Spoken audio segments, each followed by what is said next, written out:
Well, greetings, colleagues.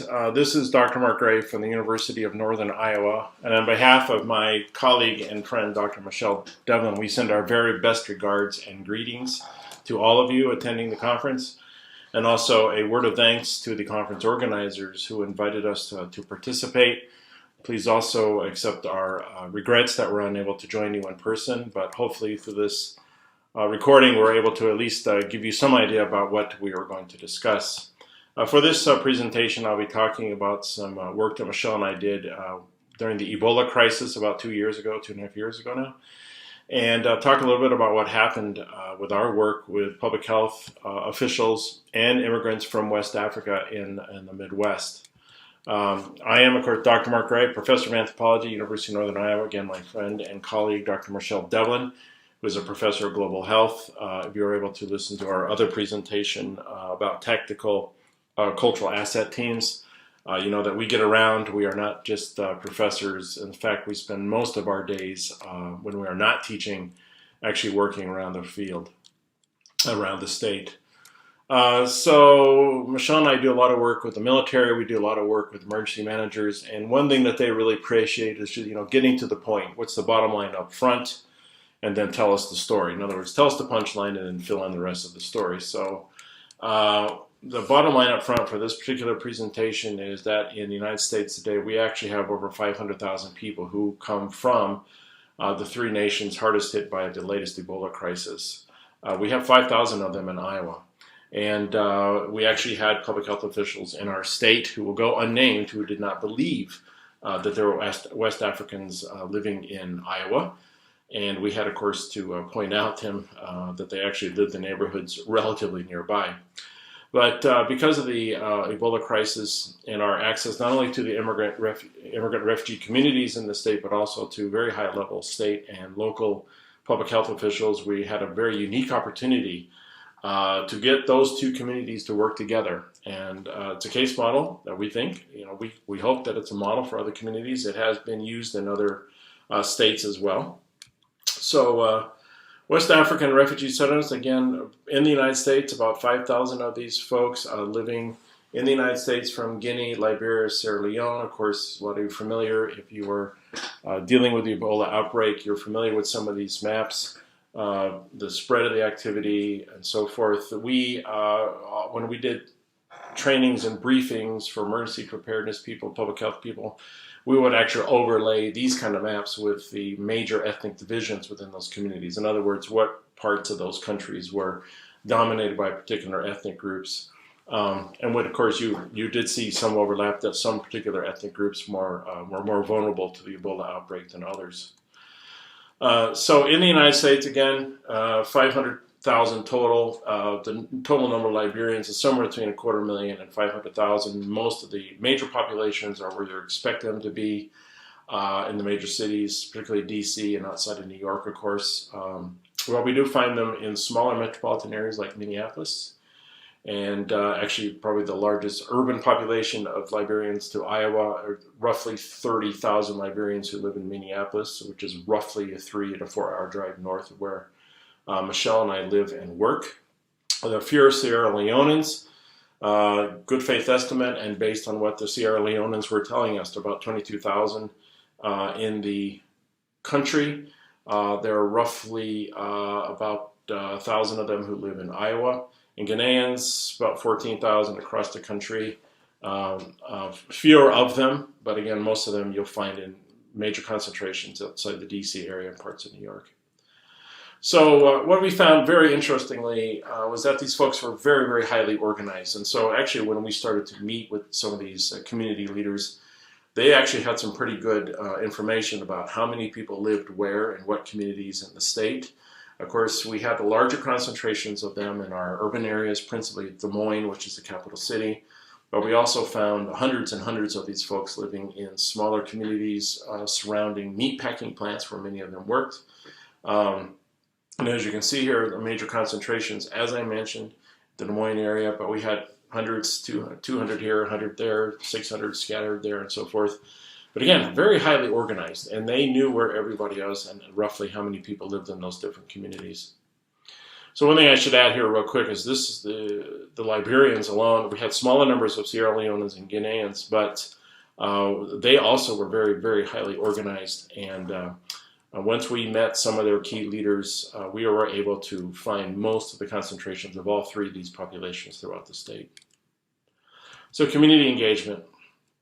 Initial challenges, of course, in the United States, and always the immediate focus was on medical and epidemiological emergency response. It's quite interesting. If you're from the United States, we're paying attention, as you probably were, to what was happening and how the media was covering the Ebola outbreak, and then when it was introduced by a couple of folks to this country, what was the response? They didn't view it in terms of culture. They took a strictly epidemiological approach to this. And of course, we recognized early on that this was a mistake. Even in the case of the fellow who ended up in Texas who brought Ebola with him, we thought it was quite interesting how even people at the national level were dismissing the role of culture and the possible put the introduction of that disease not only to the Liberian community in Texas but across the country. So lack of awareness, people don't, not believing that culture is important to this. We did have some political correctness in all of this, where it wasn't okay to actually ask people about where they came from, and so we were really fighting an uphill battle for quite a while there. And here are some of the key challenges. So when we actually met with healthcare professionals or public health professionals, and we said, are you going to take this seriously? And they went back to some of their old epidemiological models where they considered all residents equally at risk, and in Iowa they considered virtually nobody at risk. And of course we had to point out to them, as we'll share it here in just a minute, that was actually probably the wrong approach. We do have census data in this country, but it's based mostly on racial categories, and it does very little to help us understand ethnic divisions. It also does very little for us to help us identify and recognize and contact people from different ethnic groups, different nationalities, and so forth. We actually had public health officials tell us, as I mentioned, there were no West Africans living in Iowa, but of course we, in very short order, found several thousand of them. They didn't, even if we could convince them that there were West Africans at risk in the state, they had no idea about how to contact them. And they thought, well, if it gets here, then we'll deal with it. But of course, our approach was to be proactive as much as possible. And then again, they're going to strictly follow the protocols and guidelines of the Centers for Disease Control and Prevention. Those guidelines themselves did not take culture into account. But as we worked with the West Africans, it became very clear they were in crisis, and they had been for actually probably about a 6-month period prior to Ebola really hitting the press and the media in the United States. So of course they knew through their own family and ethnic linkages back home that Ebola was spreading very quickly, and they were terrified that it was going to come to them, because they knew that it was most likely to come to this country via a member of their own ethnic groups, their own nations, their own families, frankly, and that the virus itself would be spread through their own communities. And so they had actually made some efforts previously to actually contact public health officials and other people in our state government, and basically they were ignored. So they did try to actually contact public health officials and say, we're terrified because, and they wanted public health officials to quarantine their own relatives who arrived from West Africa, because they didn't want the virus introduced to their own communities here in Iowa. Another factor came to play in this, we don't have a lot of time to discuss it, of course, is our own exploration of some of the traditional cultural beliefs. A lot of these folks belong to what are called secret societies. And very interesting, again, it's a whole nother training, but some of you might be familiar with these secret societies in West Africa. They're male and female, and the interesting potential link between the spread of Ebola throughout West Africa via via membership in some of these secret societies. And trying to explain that to some of our American colleagues got rather complicated. So what did it take then? What's a community engagement model? One is, what is it that Michele and I could provide for these folks? Not only did we do this for our public health officials, but actually the first people who requested that we do this kind of assessment was actually our Department of Public Safety, because they recognized this was not just a health issue, but it was also a public safety issue as well. And we are actually engaged to do a rapid assessment. So that included Mark and Michele, two basically cultural and medical anthropologists, doing a rapid assessment, finding who the West Africans were in the state, where do they live, where do they work, what is the makeup of their communities, how do they enclave themselves, how do they communicate, how are they organized, right? And just trying to get some general ideas about what different ethnic groups had arrived from different parts of West Africa. Did they organize themselves in Africa based on their ethnic affiliations?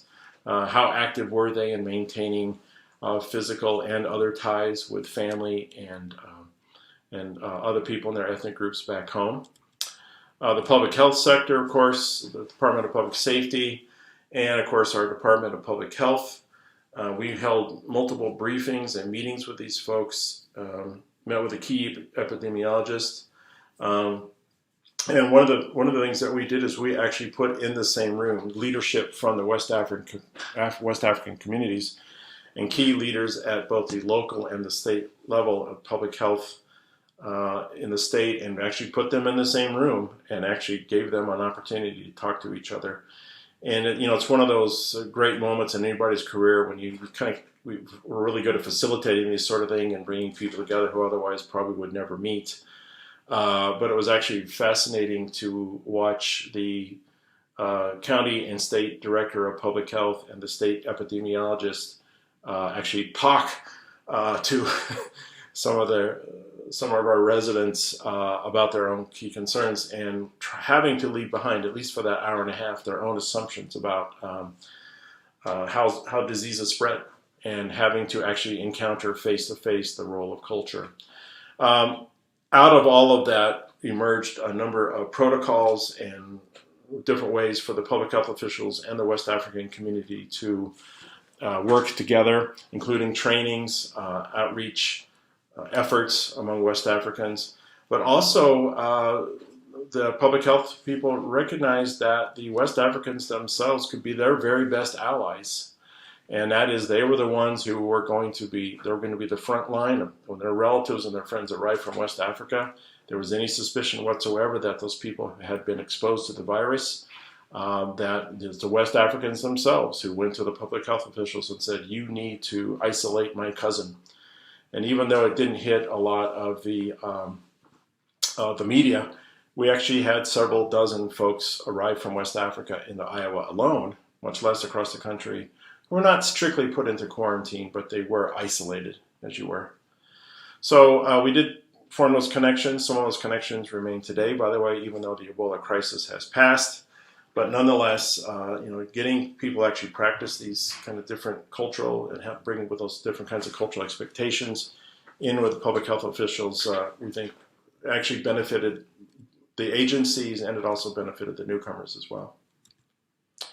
So they are very highly organized. One of the myths out there, again, is that African and other refugees and immigrants just kind of willy-nilly show up and plot themselves down, that it's all random, it's all by chance. This is absolute nonsense. One thing that we found is actually, again, months prior to the media attention, the American media's attention on the Ebola crisis, these folks in Iowa and throughout the American Midwest were organizing themselves. They were scared to death of Ebola. They were scared to death that if it was introduced to this country, they were going to be the first victims, and they were probably going to be right.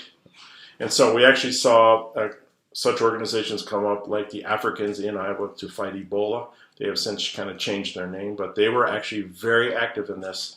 But unfortunately, at that time, and until we kind of put them together, they were not in contact with public health officials. The Liberians are very, very well organized. Again, this is just an example, and it's what's kind of sad and interesting about this is that as we worked with public safety and public health officials and kind of walked them through this, they said, how do we know how to reach these people? How do we know they even exist? And we basically made them do a Google search or get on Facebook. And what do you know? They all have Facebook pages. What do you know? They all have websites. What do you know? They all have contact information. But it was fascinating to see the degree to which these highly placed public health officials basically thought, first of all, those people didn't exist in their territories, and that finding them and actually contacting them was some kind of mystery. It wasn't. They were on Facebook. And so, and of course, other kinds of connections through personal contact and so forth. So again, I apologize for having to rush through this, but it was a fascinating 6 months for Michele and myself. We still look back very fondly at that time, even though, of course, Ebola and the Ebola crisis was a very serious matter. But we felt pretty good about how things were handled. We felt pretty good about the willingness and the ability of eventually the public health officials to meet with the immigrants themselves and actually form those kind of direct personal and professional connections. So bring in your cultural asset team.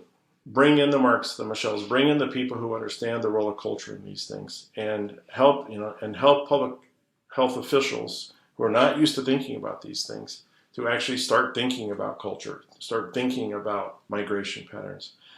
In some cases, again, we had time to go off on this tangent to actually help them think not only about religion, but also the participation in secret societies. And by the way, if they remember those secret societies in West Africa, they probably remain members of those secret societies right here in the upper Midwest. So who do you bring in? Of course, people from the minority populations themselves. And again, they have leadership, and a lot of those folks are very, very good, but also try to engage other members of those communities as well. Because you will have, even among, say, Liberians, you will have Christians, you will have Muslims, you will have animists, you'll have people who practice in one way or the other, all three of them, frankly.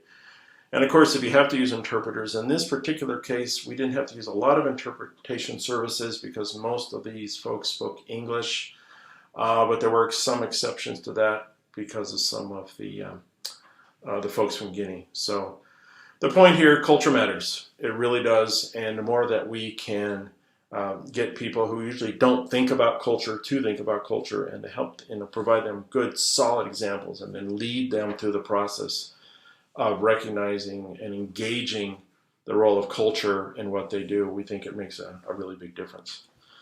So again, our very best regards and greetings to all of you, and our regrets that we were unable to join you personally, but we hope that this presentation and the other one that we sent will spur some conversation, some ideas. We welcome your input, we welcome your responses, we welcome your questions, your comments, your corrections. You'll see both of our email addresses here. Those are direct telephone numbers in our offices, but email's best.